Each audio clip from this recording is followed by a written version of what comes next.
नमस्कार, मी पवार अभिजित माऊली न्यूज परिवारामध्ये आपले सर्वांचं स्वागत करतो। सध्या लोकसभेची रणधुमाळी सुरू आहे आणि सर्वच नेते प्रचारात दंग झालेले पाहायला मिळतात। कारण की महायुतीकडून पंकजा मुंडे, महाविकास आघाडीकडून बजरंग सोनवणे आणि वंचितकडून अशोक हिंगे आणि मराठा उमेदवार म्हणून आपण पाहतो की राजेंद्र होके पाटील निवडणूक लढवत आहेत। नंतर ही निवडणूक विकासाच्या बाजूने होते, गेल्या 10 वर्षाचा विकास पाहून ही निवडणूक होते हे सुद्धा पाहणं औचित्याचं ठरणार आहे। कारण की गेल्या काही दिवसापासून आपण पाहतो की 25 ते 30 वर्षापासून बीडचा प्रश्न, MIDCचा प्रश्न असेल, रेल्वेचा प्रश्न असेल, असं अनेक विषय प्रलंबित आहेत। कारण की अनेक जिल्हे उच्च पातळीवर गेलेला पाहायला मिळतात, अनेक जिल्हे विमानतळाच्या ह्यापर्यंत गेलेले पाहायला मिळतात, परंतु बीड जिल्हा असा आहे तो MIDC आणि रेल्वे यातच गुंतलेला पाहायला मिळतोय। तरुण हा बेरोजगारी पर्यंत आलेला पाहायला मिळतात, तरुण अतिशय बेरोजगारीने वाढत चाललेले पाहायला मिळतात। या ठिकाणचे तरुण आहेत, तरुणांशी सुद्धा संवाद साधणार आहेत। या ठिकाणचा जनतेचा कौल कशा प्रकारे हे सुद्धा पाहणं औचित्याचं ठरणार आहे। आपल्यासोबत जनतेतील काही मतदार बांधव आहेत, आपण त्यांच्याकडून जाणून नेमका त्यांचा कौल कोणाकडे आहे, नेमका काय सांगाल, जनतेचा कौल कशा प्रकारचा आहे? बजरंग बाप्पाकडे। नेमकं का? बजरंग बाप्पा हे शेतकरी पुत्र आहेत आणि ते हितून पाठीमागच्या काळामध्ये कधी आमदार नाहीत, खासदार नाहीत, ते साधे फक्त जिल्हा परिषद मेंबर आहेत। जिल्हा परिषद मेंबर असताना एवढा मोठा ऊसाचा कारखाना उभा करू शकतात, ते लोकांना रोजगार निर्मिती करू शकतात। मग ते खासदार झाले होते ह्याच्यापेक्षा आणखीन काही करू शकतात ना। त्याच्यामुळं आमचा बजरंग बाप्पाचं पूर्ण पाठिंबा आहे। नेमकं बजरंग बाप्पाचं या ठिकाणचं आपण पाहतो प्रत्येक परिसरामधून बजरंग बाप्पाचं नाव घेतलं जातं। नेमकं या ठिकाणचे त्यांनी गेले 5 वर्ष सुद्धा निवडणूक लढवली होती। 5 लाख लोकांनी त्यांच्यावर विश्वास ठेवला होता, परंतु जनतेतून एक मत येत आहे की त्यांनी 5 वर्ष कोणत्याही जनतेत जाऊन त्यांनी प्रश्न सोडवले। याविषयी नेमकं काय सांगा? नाही, प्रश्न सोडवले ना त्यांनी। आता त्यांच्या कारखान्यात, आमच्या गावामध्ये 80% ऊस त्यांच्या कारखान्याला जातो।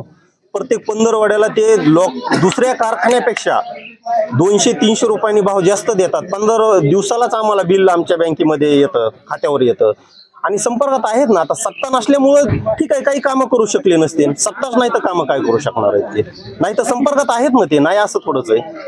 गेल्या 10 वर्षामध्ये प्रीतम मुंडे खासदार होते, त्यांच्याच भगिनी पंकजा मुंडे आता खासदार लोकसभेसाठी उभारल्यात। नेमकं गेल्या 10 वर्षाचा विकास कशा प्रकारचा आहे? त्यांचा विकास तर काय आमच्या पंचकृषीमध्ये काही एखाद्या गावामध्ये, आमच्या गावात तर नाही पण दुसऱ्या गावात बी एखादा सभा मंडप दिलाय असा सध्या नाही। खासदार निधीमधून आमच्या ह्या पंचकृषीत बिलकुल त्यांचं काहीही काम नाही। धन्यवाद। नेमकं काय सांगाल, गेल्या 10 वर्षाचा विकास आणि सध्याची निवडणूक लागली, जनतेचा कौल कशा प्रकारचा असणार? बजरंग बाप्पा सोनवणेच। नेमकं का? काही अशी काम आहे पावसामुळं, त्याच्यामुळं काही नेते नेमकं गेल्या 10 वर्षाचा विकासाचा मुद्दा असतो। कारण की गेल्या अनेक वर्षापासून रेल्वेचा प्रश्न प्रलंबित आहे। कारण की प्रीतम मुंडे म्हणाल्या होत्या की मी 2024चा खासदारकीचा उमेदवार फॉर्म हा रेल्वेने येईल भरायला। याविषयी नेमकं तुमचं मत काय? 10 वर्ष झालं रेल्वे तर काय अजून चालू झालेलं नाही इकडे। नेमकं पुढं खासदार झाल्याच्या नंतर, बाप्पा खासदार झाल्याच्या नंतर रेल्वे सुरू होईल का? हा, होईल ना, चालू। नेमकं काय सांगाल, जनतेचं कौल जाणून घेतो। महायुतीकडून पंकजा मुंडे, महाविकास आघाडीकडून बजरंग सोनवणे आणि अशोक हिंगे तसेच राजेंद्र होके पाटील निवडणूक लढवत आहेत। जनतेचा कौल कशा प्रकारचा आहे? बजरंग बाप्पा सोनवणे। नेमकं का? कारण आमच्या ऊसाचा प्रश्न आहे। भाजपनं आतापर्यंत रेल्वे किती दिवस काम केले, काही काम पूर्ण आहे का? रेल्वे जर पूर्ण झालं तर आमचा माल बाहेर एक्सपोर्ट जाऊ शकतो, शेतकऱ्यांचा फायदा होईल, बेरोजगारी कमी होईल। आता अनेक जिल्हे पाहतो विमानतळापर्यंत गेलेत, परंतु बीड जिल्हा हा रेल्वे आणि MIDC याच प्रश्नावर प्रत्येक वर्षी ते नेते येत आहेत।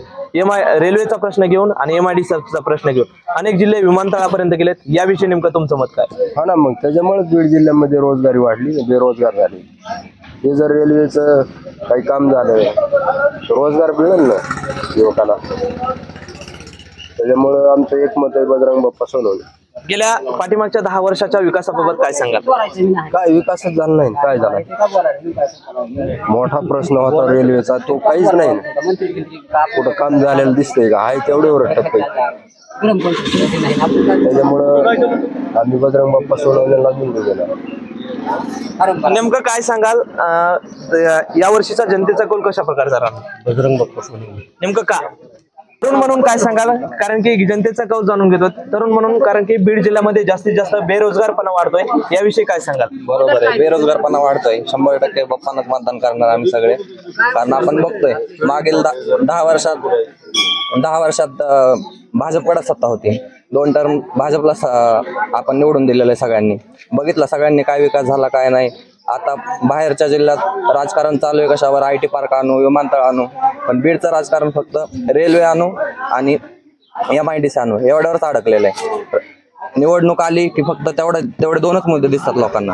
बेरोजगारी त्याच्यामुळे वाढलेली, विकासच होत नाही काहीच, सगळ्यांना दिसतोय तो. तरुणांचे अनेक प्रश्न आहेत, त्यातील तरुणांचे कोणते प्रश्न असतात? बेरोजगारी हा सगळ्यात मोठा मुद्दा आहे ना. बेरोजगार तरुण आज आपण बघतो बीड जिल्ह्यात सगळ्यात जास्त बेरोजगारी, ऊसतोड कामगार सगळ्यात जास्त प्रमाणात बीड जिल्ह्यातच आहे. कारण की आपण पाहतो रात्री सुद्धा धनंजय मुंडे यांनी सांगितलं की 75% 60-65% ऊसतोड कामगार बीड जिल्ह्यात आहेत. नेमकं बीड जिल्हा हा ऊसतोड कामगारांचा जिल्हा म्हणून ओळखला जातो, हे नाव कधी पुसून जाईल? हे पूर्वीपासून बीड जिल्हा हा ऊसतोड कामगाराचा जिल्हा म्हणून ओळख आहे इतिहासामध्ये. आता त्यांना माहिती, ते फार हुशार आहेत, पालकमंत्री, हे कसं काय त्यांनी ते तसं बोलणं मला नाही आवडलं. नेमकं या वर्षीचा जनतेचा कौल कशा प्रकारचा राहील? ह्या बाप्पा शेतकरी पुत्र आणि फार चांगलं काम करतात ते. ऊसाचा दर पहा, ह्याच्या अगोदर जिल्ह्यात परिस्थिती काय होती, ऊसाला कोणी विचारित नव्हतं. एक होतकरू, कष्ट करू आणि गरीब माणूस आहे, त्याच्यामुळे बाप्पा. नेमकं गेल्या 10 वर्षाच्या विकासाबाबत काय सांगाल? काय आता तुमच्या दुर्बीण द्या, दुर्बीणने बघू प्रीतम मुंडेचा विकास नेमका कुठे. आता हे सगळं जिल्हावासियाला माहिती, प्रीतम मुंडेचा विकास बघण्यासाठी एक फार मोठी दुर्बीण आणावं लागेल आमच्याकडे, त्यांचा विकास बघावा. अहो भारतामध्ये अशी खासदार आहे, 1 रुपया निधी नाही तिचा, निधी परत नापास खासदार. काय तिच्यापासून बोलायचं अजून दुसरं सांगा? नेमकं आता पाहतो की गेल्या एवढा मोठा देशामध्ये सरकार आहे, राज्यात सरकार आहे, खासदार, आमदार, जिल्हा परिषद मेंबर, अजून काय भाजप का नाही. आणि 1 रुपयाचा बी निधी गावात म्हणजे आणला नाही, सगळा निधी वापस. गेल्या 10 वर्षाच्या विकासाबाबत काय सांगाल? नेमकं काय विकास दुर्बीणने पाहावा लागतो विकास जिल्ह्यात. लोकसभा आपल्या प्रीतमताईचा, आता त्यांच्याच भगिनी पंकजा मुंडे यांचं या ठिकाणी काय नाही एकच आहे, एक छप्पा काटा, काय बदल नाही. त्या मुंडे ह्या मुंडे, एक काढायचं एक टाकायचं, काय नाही ते असं काय नाही.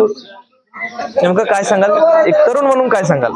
बीड जिल्ह्याच्या सर्वांगीण विकासासाठी शेतकरी पुत्र बजरंग सोनवणे यांना येत्या लोकसभेत खासदार म्हणून पाठवायचे.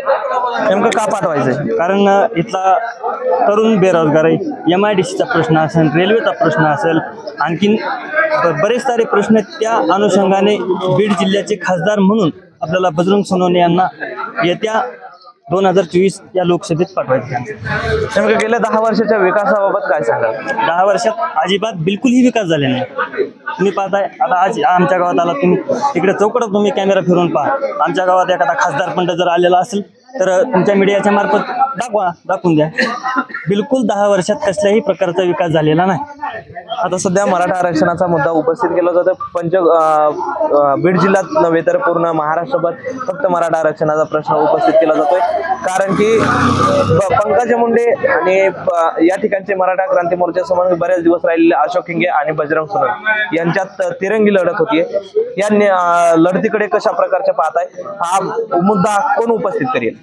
तिरंगी लढत वगैरे काही होत नाही, 1 साइड लढत ही बजरंग बाप्पा सोनवणे फिक्स खासदार आहे. नेमकं मराठा आरक्षणाचा प्रश्न उपस्थित केला जातोय. मराठा आरक्षणाचा प्रश्न बाप्पा संसदेत मांडतील का? मांडतील, 100% मांडतील. ह्याच्या अगोदर सुद्धा बजरंग बाप्पाने मराठा समाजाविषयी जे मराठा समाजाचे प्रश्न असतील, जे इथून मागे पाठीमागे झालेले आंदोलन आहेत, याच्याशी पाठिंबा दिलेलाच आहे ना त्यांनी. धन्यवाद. आपण पाहिलं येथील जनतेचा कौल जाणून घेण्याचा प्रयत्न केलाय, कारण की या ठिकाणची जनता संपूर्ण बजरंग सोनवणे यांच्या पाठीशी असल्याचं पाहायला मिळत आहे. कारण की गेल्या 10 वर्षापासून बीडचा विकास कशा प्रकारचा झाला हे सुद्धा पाहणं औचित्याचं ठरणार होतं. परंतु गेल्या 10 वर्षामध्ये फक्त रेल्वे आणि MIDCच्या प्रश्नावरच ही नेते सध्या जनतेमध्ये तोच प्रश्न उपस्थित केला जातोय, कारण की येथील मतदारांचं म्हणणं आहे की हे नेते प्रत्येक वर्षी फक्त आणि फक्त या दोनच उपस्थित केलं जातं, कारण की अनेक जिल्हे हे विमानतळावर गेले, परंतु बीड जिल्हा हा फक्त रेल्वे आणि MIDC याच प्रश्नावर, कारण की या बीड जिल्ह्यामध्ये जास्तीत जास्त ऊसतोड कामगारांचा जिल्हा म्हणून ओळखला जातो बीड जिल्हा, आणि या जिल्ह्यामध्ये जास्तीत जास्त बेरोजगार तरुण झालेले आपल्याला पाहायला मिळतात. कॅमेरामॅन अशोक मोरे सोबत मी पवार अभिजित, बीड.